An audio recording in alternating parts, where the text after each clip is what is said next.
Hello and welcome, dear students. Today we will see the remaining part from the chapter Surgical Dressing. In previous lecture, we have seen definition, ideal properties, uses, types, cotton, ribbon gauze, introduction and evaluation test for cotton. In this part, we will start with the remaining part, that is bandages and adhesive tapes and pharmacopoeial test for quality and other hospital supplies and uses of that hospital supplies. We will start with bandages. Bandages hold the dressings in place by providing pressure or support. They may be inelastic, elastic, or become rigid after shaping for immobilization. Bandages हे mostly आपण pressure provide करण्यासाठी किंवा support देण्यासाठी use करतो. जेव्हा आपण वूंडवरती dressing करतो तेव्हा ते ड्रेसिंग हलू नये, इमोबिलाइज व्हावं म्हणून आपण बँडेजचा यूज करतो. So classification of bandages are retention bandages, support and compression bandages, and medicated bandages. First type is a retention bandages. Retention bandages are further classified into two types, non-stretch fabric and stretch fabric. तर त्याच्या नावावरून आपल्याला समजते की एकतर stretch होणारं fabric असू शकतं किंवा नॉन स्ट्रेच फॅब्रिक असू शकतं. म्हणजे इलॅस्टिसिटीवरती हे टाईप डिपेंड आहेत. नॉन स्ट्रेच फॅब्रिकमध्ये एक्झाम्पल आहे triangle calico bandage. It consist of triangular shape piece of unbleached cotton cloth of plain weave. It is clean and reasonably free from weaving defects, cotton leaf and shell. So असा triangular शेपमध्ये cotton plain view bandage मिळतं आणि ते आपण support देण्यासाठी म्हणून वापरू शकतो. तर त्याचा शेप ट्रायंग्युलर आहे म्हणून ट्रायंग्युलर कॅलिको बँडेज. यूज आहे त्याचा, it is used as a sling. If the bandage is likely to be in a contact with the area of broken skin, it should be sterilised before use. जर ते आपल्याला broken स्किनवरती apply करायचं असेल तर ते सुरुवातीला स्टराईल केलेलं असलं पाहिजे. It should be free from any foreign particle or microorganism. Second type is a domet bandages. It consists of fabric of plain weave in which the warp threads are of cotton and weft threads are of wool. Domette bandage मध्ये काय केलं जातं, दोन टाईपचे fabric वापरले जातात. Warp thread म्हणजे आडवे जे धागे असतात ते कॉटनचे असतात आणि वेफ्ट थ्रेड्स म्हणजे उभे जे धागे असतात ते वूलचे असतात. आडवे आणि उभे धागे यांच्यापासून ते विणून तयार केलेलं असतं. सो वार्प आणि वेफ्ट ह्या टर्म्स आपण पुन्हा एकदा प्रॅक्टिकलमध्ये बघणार आहोत. So warp is the threads which are running weft are the threads which are running lengthwise and warp are the threads which are crossing them at a right angles. म्हणजेच थोडक्यात आडवे जे आहेत ते वार्प आणि उभे जे थ्रेड्स आहेत त्यांना वेफ्ट म्हटलं जातं. Uses of domet bandage is, it is used mainly for the orthopedics where a higher degree of warmth, support and protection is required.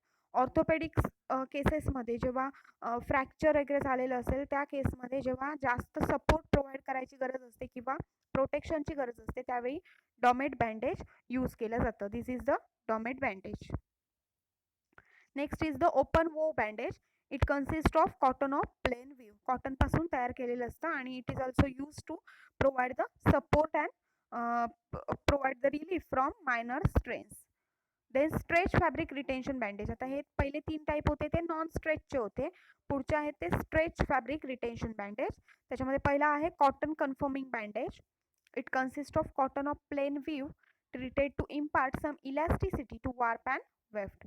याच्यामध्ये इलॅस्टिसिटी असते, थोडेसे स्ट्रेच होऊ शकतात ते फॅब्रिक्स आणि कॉटन पासून बनवलेलं असतं. So this is the open wove bandage use to protect the dressing and hold them in a place at a difficult position such as joints. So ज्यावेळी जॉईंट्स वगैरे मध्ये तुम्हाला सपोर्ट प्रोव्हाइड करायचं त्यावेळी हे बँडेज यूज केलं जातं. Then support and compression bandages. Support and compression बँडेजेसच्या एक्झाम्पलमध्ये crepe bandage, cotton crepe bandage, cotton and rubber elastic bandages are included. Crepe bandage हे तुम्हाला माहितीच आहे, कॉमनली आपण साधं जर एखादा स्ट्रेन असेल किंवा सपोर्ट प्रोव्हाइड करायचं असेल तर त्यावेळी क्रेप बँडेज यूज केलं जातं. So it is use to create the localised pressure to treat the muscle sprains and strains which can restrict the swelling at a place of injury. ज्यावेळी एखादा चमक भरते वगैरे पायामध्ये किंवा लचक येते त्यावेळी तिथे स्वेलिंग होऊ नये म्हणून क्रेप बँडेज यूज केलं जातं. Elastic bandages are also use to treat the bone fractures. जर बोनमध्ये मायनर फ्रॅक्चर झालं असेल आणि तिथे इमोबलायझेशन म्हणजे काय तर त्या हालचाल कमी केली पाहिजे. जर तो हात हलला नाही पाहिजे किंवा जिथे काही फ्रॅक्चर झालाय तो पार्ट हलला नाही पाहिजे तर त्यावेळी इमोबलायझेशनसाठी म्हणून क्रेप बँडेज यूज केलं जातं. It is also use for correctional purpose and as a compression over paste. जर एखादी पेस्ट लावली असेल, एखाद्या इंजुरी झाली असेल आणि त्यावेळी पेस्ट अप्लाय केली असेल तर त्याला प्रोटेक्शन देण्यासाठी सुद्धा क्रेप बँडेज यूज केलं जातं. So this is the crepe bandage. Next is the medicated bandages. Third type is the medicated bandages. Medicated बँडेजेसमध्ये एखादं स्पेसिफिक टाईपचं मेडिसिन त्याच्यामध्ये इन्कॉर्पोरेट केलेलं असतं आणि मग ते बँडेज आपण वुंडवरती किंवा इंजुरीवरती अप्लाय करत असतो. पहिल्या टाईपचं बँडेज आहे ते म्हणजे प्लास्टर ऑफ पॅरिस बँडेज. ज्यावेळी कोणत्याही टाईपचं फ्रॅक्चर किंवा बोन डिसऑर्डर डेव्हलप होते त्यावेळी ऑर्थोपेडिक डॉक्टरकडे गेल्यानंतर जर ते बोन पुन्हा जोडायचं असेल तर त्यावेळी प्लॅस्टर केलं जातं त्याला, म्हणजेच प्लॅस्टर ऑफ पॅरिसचं बँडेज ते वरती अप्लाय केलं जातं. It is used for immobilization and splinting of fractures for construction of body support. So immobilization म्हणजे तो हात किंवा पाय जिथे काही फ्रॅक्चर झालंय ते पार्ट हलू नयेत म्हणून तिथे फ्रॅक्चर लावलं जातं, प्लॅस्टर लावलं जातं आणि त्या प्लॅस्टरला प्लॅस्टर ऑफ पॅरिस बँडेज म्हटलं जातं. Then in orthopedic surgery, it is used for immobilization, support and correction of splinting. हे जे दिसतं आहे या पायाला जे लावलेलं आहे ते प्लॅस्टर ऑफ पॅरिस बँडेज लावलेलं आहे. सो एकावर एक त्याचे थर दिले जातात आणि त्याचं बँडेज तयार केलं जातं. त्यामुळे काय होतं, तो पार्ट आहे त्याला इमोबलायझेशन प्रोव्हाइड करू शकतो आपण. तो जास्त हलत नाही तो भाग, त्यामुळे तिथल्या आतमध्ये जर काही बोन फ्रॅक्चर झालं असेल तर ते क्युअर होण्यासाठी हेल्प करतं. Second type is a zinc paste bandage. Zinc paste बँडेजमध्ये झिंकची पेस्ट असते आणि कोणत्याही प्रकारचं स्वेलिंग प्रिव्हेंट करण्यासाठी झिंक पेस्ट बँडेज यूज केलं जातं. So it is used for support and prevent the swelling of fracture limbs after removal of plaster. ज्यावेळी प्लास्टर रिमूव्ह केलं जातं त्याच्यानंतर झिंक पेस्ट बँडेज लावलं जातं. So it is also used to support the varicose veins and for the treatment of phlebitis, that is vein inflammation, ulcers, varicose enzymas and edema of legs. ज्यावेळी सूज वगैरे आलेली असते किंवा व्हेरिकोज व्हेन्समध्ये सुद्धा त्या व्हेन्स फुगलेल्या असतात, तिथे स्वेलिंग झालेलं असतं, मग ते कमी करण्यासाठी झिंक पेस्ट बँडेज यूज केलं जातं. Third type is the zinc paste coal tar bandage. याच्या दुसऱ्या टाईपमध्ये फक्त झिंक पेस्ट यूज केली आहे आणि तिसरा टाईप जो आहे त्याच्यामध्ये झिंक पेस्ट आणि कोल्टार तीनही प्रकारचं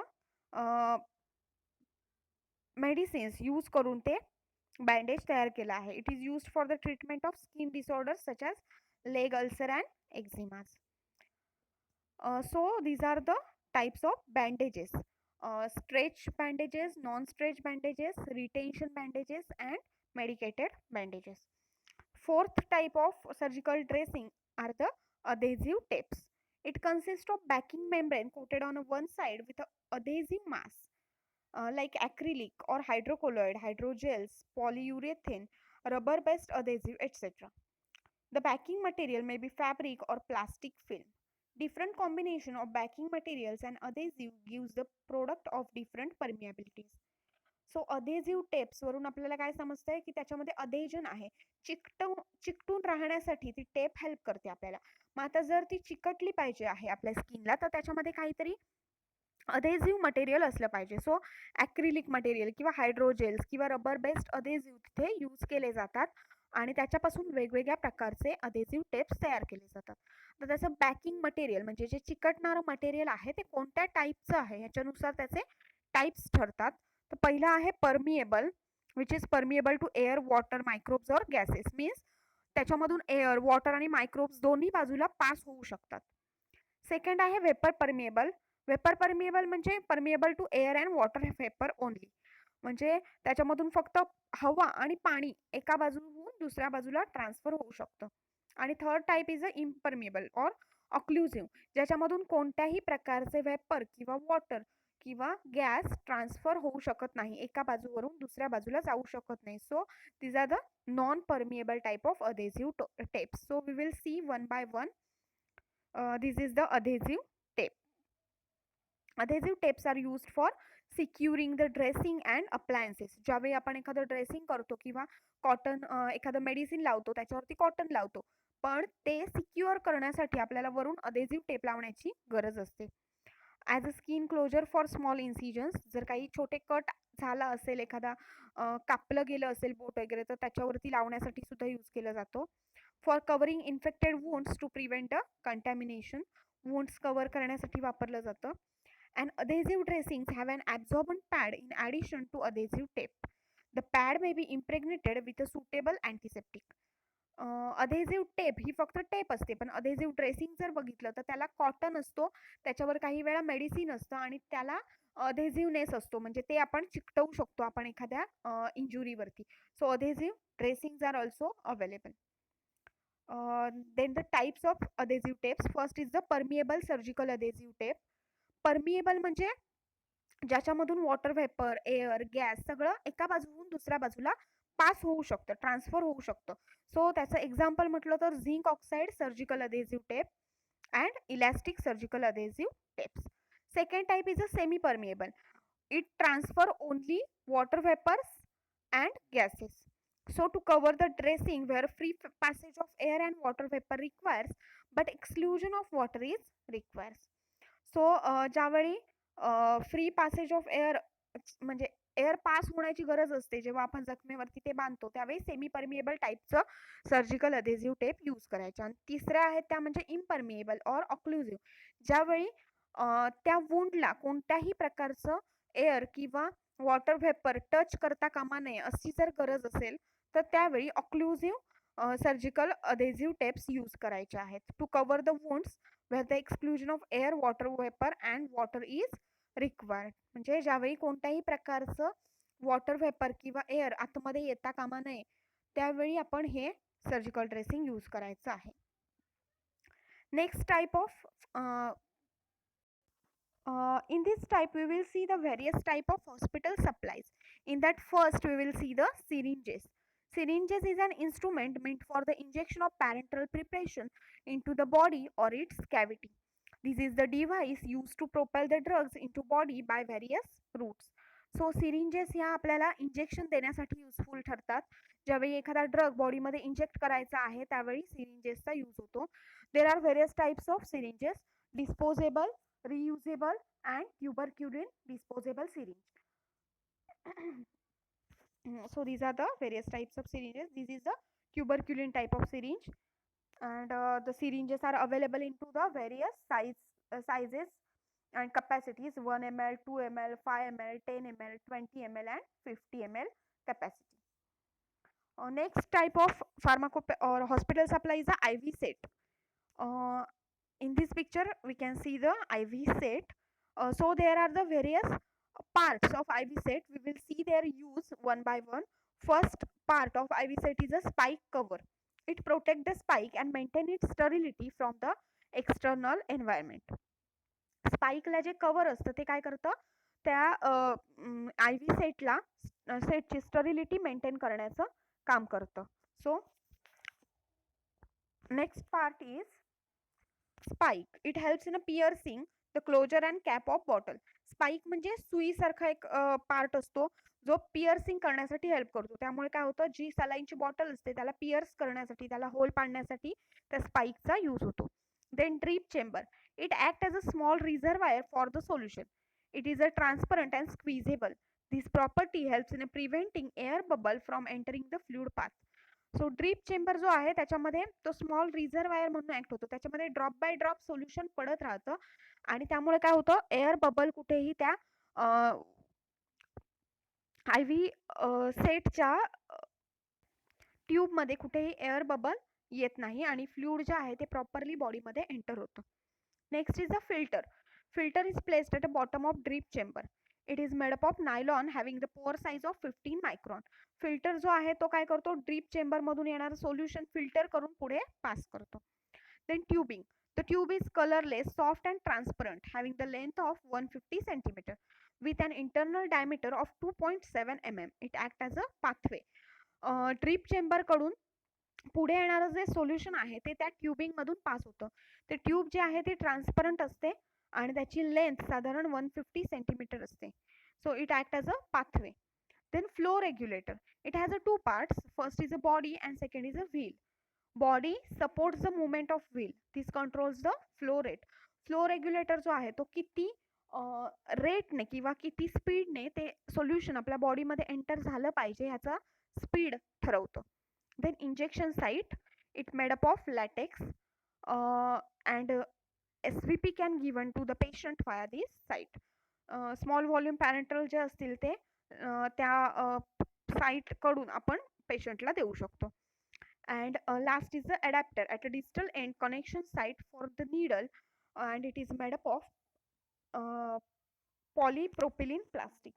So adapter जो आहे तो पॉलीप्रोपिलिनच्या प्लास्टिक पासून बनवलेला असू शकतो. So in this diagram we can see all parts of the IV set. This is the piercing spike, then vent, this is the drip chamber, and this is the adapter. Next, supply is a urinary catheter.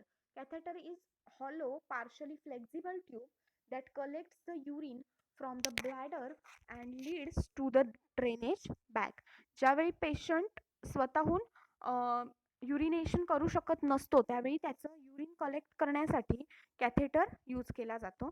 So urinary catheter are comes in a many sizes and types. They can made up of rubber, plastic and silicone. Catheter are generally necessary when someone can't empty their bladder. जेव्हा कोणी patient स्वतःहून युरिनेशन करू शकत नाही त्यावेळी catheter use केले जातात. And the pressure can lead to if the bladder isn't emptied, urine can build up and lead to pressure.